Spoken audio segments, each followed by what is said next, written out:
जंगल में एक बड़ा हाथी रहता था जिसका नाम था मोटू। मोटू दिल से बहुत भोला, सीधे साधे स्वभाव का और हर किसी की मदद करने वाला जानवर था। लेकिन वो थोड़ा सुस्त और जल्दी दूसरों की बातों में आ जाने वाला भी था। उसी जंगल में एक चालाक बंदर रहता था जिसका नाम था चूचू। चूचू को शरारतें करने और दूसरों को बेवकूफ बनाने में बड़ा मजा आता था। वो अक्सर जानवरों को अपनी बातों में फंसाकर उनका कोई न कोई फायदा उठा लेता था। लेकिन जब उसने मोटू की सादगी देखी तो सोचा, इससे तो रोज मजे लिए जा सकते हैं। जूतीन्स बंदर ने मोटू से कहा, अरे मोटू भैया, सुना है जंगल के पार एक पेड़ है जिस पर सोने के आम लगते हैं। मोटू की आंखें चमक उठीं। सच में सोने के आम? चूचू ने तुरंत कहा। हाँ हाँ, लेकिन वहां पहुंचना बहुत मुश्किल है। तुम्हें मुझे अपनी पीठ पर बिठाकर ले जाना होगा। मोटू खुशी खुशी मान गया। उसने चूचू को पीठ पर बिठाया और कई घंटों तक उसे जंगल के पार लेकर गया। जब वो पहुंचे, वहां एक साधारण आम का पेड़ था।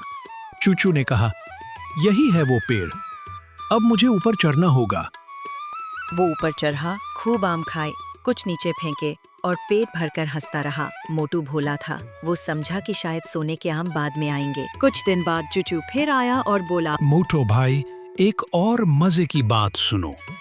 आज जंगल में बादशाह शेर एक दावत दे रहा है, लेकिन सिर्फ होशियार और अक्लमंद जानवरों को बुलाया गया है। तो मैं तो नहीं जा सकता, मैं तो सीधा साधा हूँ। नहीं नहीं, मैं तुम्हें होशियार बना सकता हूँ। बस तुम्हें मेरे कुछ सवालों का जवाब देना होगा और हर जवाब पर एक केला। मोटू तैयार हो गया। चूचू ने अजीब अजीब सवाल पूछे, जैसे आसमान नीला क्यों होता है? पेड़ की छाया जमीन पर क्यों पड़ती है?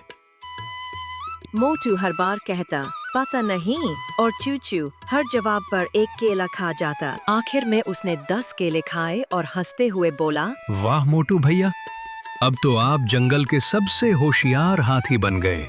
एक दिन मोटू नदी किनारे एक बूढ़े कछुए से मिला और अपनी सारी बातें बताईं। कछुआ बुद्धिमान था। उसने कहा, मोटू, तुम्हारा दिल बहुत साफ है, लेकिन दुनिया में सब ऐसे नहीं होते। चूचू तुम्हारा फायदा उठा रहा है।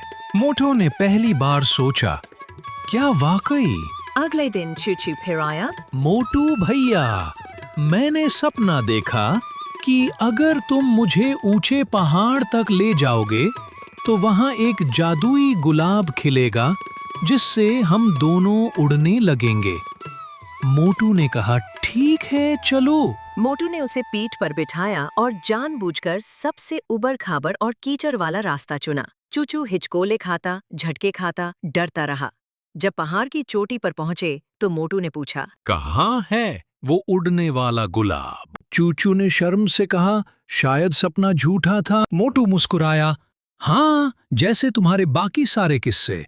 अब नीचे खुद उतरना, मैं तो यहीं आराम करूंगा। चूचू पसीने से लथपथ और कीचड़ से सना हुआ नीचे उतर गया। उस दिन के बाद चूचू ने मोटू से चालाकी करना छोड़ दिया। जंगल के बाकी जानवरों को भी पता चल गया कि मोटू भले ही सीधा है, लेकिन मूर्ख नहीं। और मोटू ने भी सीख लिया कि हर मुस्कान के पीछे सच्चाई नहीं होती।